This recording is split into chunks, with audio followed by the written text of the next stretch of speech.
What's up, everybody? Will, JJ, this is the most we've ever labbed for a primetime game. We know you've loved them. You're about to love this one even more.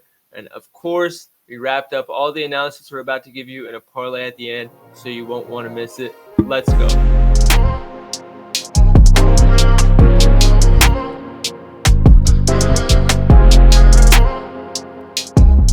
Welcome back in, everybody. We have 49ers versus Seahawks, Week 6, Thursday Night Football to kick off this week. We love divisional games, and we love them on primetime, especially when it's debatably the two best teams in the division. JJ, how excited are we, man? I mean, I put hours of research into this game. I hope I'm excited, right? Dude, we always do a shit ton of research individually before we hop on any of these calls and streams and videos. This is the first one where we were not only did the work before, but we came on and did it for a shit long time before we even started recording. So this is the first one you're tuning into a good one. Let's get into it. So we'll start off with the run game, and both sides are looking pretty good. We saw Kenneth Walker and Jordan Mason in Week 5. They're both kind of underutilized, and the coaches even said so in the press conference. We wanted to get them involved more. I think it was with anticipation that they knew they had a short week coming against a division rival on a Thursday night game coming up, and they were a bit more conservative with the usage of those players. But what the hell do I know? JJ, what are you seeing in this? You know, both teams are zone concepts, but one has been decent against it. The Seahawks allowing the ninth fewest yards per carry versus zone, while the 49ers on their hand, they're more susceptible to it. They're allowing the third most. So I think Kenneth Walker, we know he only got the ball, 5 carries for 19 yards or something like that. That should never happen, ever. As good as a running back he is, that should never happen. And as you said, the coaches already talked about it. They need to feed him the ball. Whether it's through a run game or screen passes, he needs at least 15 to 20 touches in this game. And I think mainly it's going to be from the running game. They need to lock that in. What's it they played? Who, the Niners? Yeah, so James Conner, I think he had 86 rushing yards. Let's see. I think Minnesota even attacked it pretty well. Tyson Chandler, 82 yards. Aaron Jones had a good game, I'm pretty sure. Yep. Stevenson didn't really get to run much because, that was a blowout the entire game, so it was going to be pass heavy. Same with Jets. Yeah. Kyron Williams at 89 yards. You got to take advantage of the run right here. Bro, this feels like the third year in a row where we're saying that the Niners' run defense is overrated. Yeah. And now Hufanga is out, by the way. I think he's confirmed out, right? He's going to miss. Yeah, he's confirmed out. They have a starting defensive lineman that's also out and a starting linebacker that's also out. Yeah, so Kenneth Walker is in a great spot today. Injuries on the Niners side. The coach says they want to use him more. And obviously, he's very good at football. On the other side, it really doesn't matter what you do against the 49ers right now. You can throw all 11 guys in the box. Jordan Mason is probably still running for 8 yards a carry. They are dominating the ground game. And the Seahawks, against the good run offenses, they haven't had as much of an answer. The Lions obviously ran really well on them. So I think this is another side where, hey, it's just another good matchup for Jordan Mason. Yeah, I'm in agreement here. He's been very explosive. He knows how to read the holes well. And it's the Seahawks haven't really had much competition as far as decent passing offenses and rushing offenses.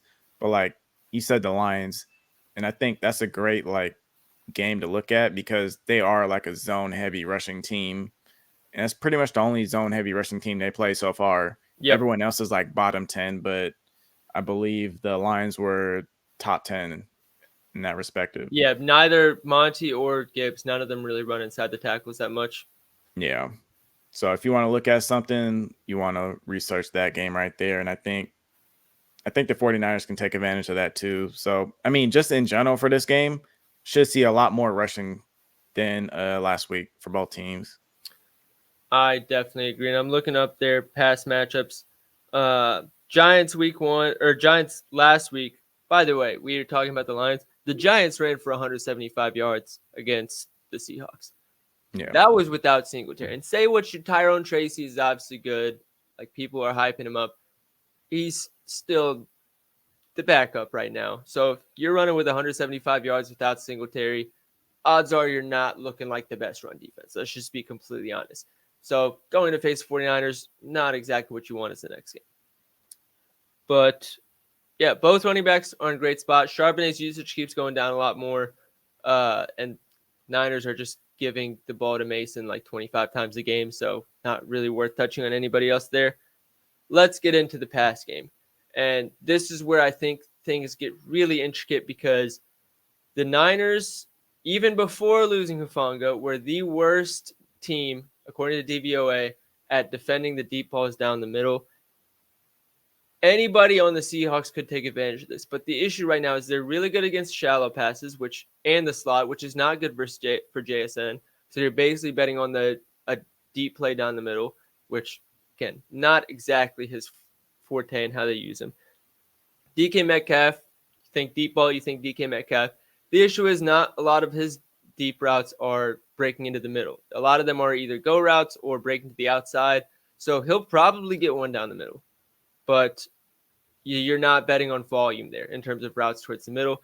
And then you have Lockett. He probably fits the bill the most. But then the issue there is he just falls on his ass every time he catches the ball. Keeps him healthy, but when we're looking at prop betting, doesn't exactly give us the yards we need. So the way I'm kind of interpreting is any three of them could go off, but I don't think there's any single one where you're like, yes, it's his game. Everybody bet on him. He's the one that's going to go off. Yeah, I'm right there with you. I mean, you want to, I mean, just in general for both teams, you just kind of want to attack the middle of the field, especially deep. Deep balls are going to be huge in this game, and something we're definitely going to be looking at when it comes to our little parlay we cooked up for y'all. Oh, yeah. And then on the other side, the Seattle defense is interesting. Their DVOA down the middle is one to target, and then on the outside, they look really bad. But then when you break down the zones a little more, when you look at deep balls, they're way worse on the outside, solid on the inside. When you look at shallow balls, they're really good on the outside, really bad against the inside. So you're targeting short, middle, and deep wide, and feel like that's Ayuk. Like we took a lot of time trying to break down whether there was a better spot for Ayuk or Debo. On those deep routes that stay wide, Ayuk's target rate last year was ridiculous. It's not as high this year, but still solid. And then through the middle, him and Debo were closer than you would think. Debo still edged out a little bit, but it was closer than you'd think. So between those two, kind of lean Ayuk. They're also really bad against tight ends, though, which George Kittle is he's a maniac. So he'll probably be able to take advantage of it. And it just looks like danger all around for the Seattle defense, who's, by the way, missing Tariq Woolen. Yeah. I mean, watching the film for last game against the Giants, deep posts, deep crossers, Giants took advantage of that with Darius Slayton. And then you look at the Lions game, they did the same thing with Jamo, and especially with Sun God. Especially like Sun God, he had the slants mainly. But Jamo, he had the deep crosser. That's that big touchdown. I think this is definitely going to be something we're going to look back on right after this video when the game ends and be like, yeah, yep, deep crossers and posts. That's going to be the key to target. And I will say Debo has a really good history against Seattle, but I just think Seattle struggles through the middle. It's a Shanahan offense that dominates the middle of the field and just sends chaos with a bunch of crossers. It just feels like a lot of sense for the Niners to just dominate this game offensively. They lead the league in time of possession. It's a good running matchup. It's a good passing matchup. It just feels like everything is lining up towards a nice 49ers win. Yeah, and there is no Tariq Woolen. So we could see this team go into more zone. I know I posted on Twitter man coverage and all that for the Seahawks, which they did play a lot of last week, but teams that played like the 12th most man coverage against the Giants, the receivers are not doing a whole lot. So you want them to beat you by passing, but Obviously, they didn't do anything stopping them, so it didn't really matter what they did. But yeah, I think they're gonna probably go to a little bit more cover 3, a little bit more cover 4, maybe cover 6. We'll see. But I would say more cover 3 and cover 4 to make up for no Tyreek Woolen. Yep, and this isn't coming out of nowhere. The defensive coordinator for the Seahawks was the defensive coordinator for the Ravens. And last year, the Ravens were kind of in a similar situation where their leading DBs were out to start the season. And the first few weeks, those are the coverages that they were running. So, and it was the same thing. When everybody's healthy, they're running a lot of man coverage. So now that they have some injuries to their top DBs, that's what the Ravens did last year. So we're expecting this coordinator to do the same with the Seahawks. So that's where that's coming from. So, parlay time. Parlay time. All right. So, I just said a minute ago, the 49ers, everything is looking great for them. In the past game, creating chaos down the middle is where the Seahawks are weakest, and they're going to be able to capitalize off that. They're not good versus tight ends either, so that's George Kittle. Should also go off. And then they're not in a good – the defense isn't a good matchup against the run game with Jordan Mason. So, run game and passing, the Niners look like they're just going to have complete control over the whole game. The matchup is spelled out perfectly for them. On the other side, Geno Smith, 225 passing yards, and DK Metcalf, 50 receiving yards. Again, we talked about the Niners struggling against that deep ball, and we said in terms of predicting the whole game, we don't want to pick between DK, Lockett, and JSN who's going to go crazy. But I don't want to bet on yards with Lockett because, again, he just catches it and falls. If it's 10 yards, it's 10 yards. If it's 25 yards, it's 25 yards. JSN stuff is a lot of shallow stuff, and the Niners are getting into the slot. So we want to pick an outside receiver, and we want to pick one that can take advantage of a positive matchup, whether it's a go route or a post route, just something deep, and that's going to be DK. 50 yards is more than doable for him. So Geno Smith, 225 yards, DK, 50 yards. And then on the other side, Ayuk, 50 yards. Again, we get to capitalize on crossers through the middle, shallow, and deep balls on the outside coming from the wide position. And we're pairing that with Brock Purdy, 225 passing yards. All that together with the 30% boost on FanDuel, we get plus 723. I wanted to put 100 on it. Again, FanDuel is now limiting me to $50. They would only do that if they know we're about to go crazy. They know what they're doing. So I promise you want a tail. That's all I got, though. I found a little nugget. Let's hear it. Give it to me. All right. Coming for the 49ers money line, we talked about no Tyreek Woolen, right? Yep. We're thinking they're going to play more zone coverage.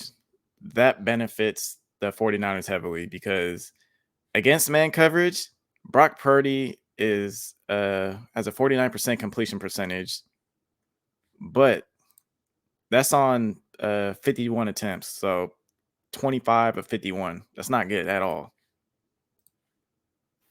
Then you got against zone.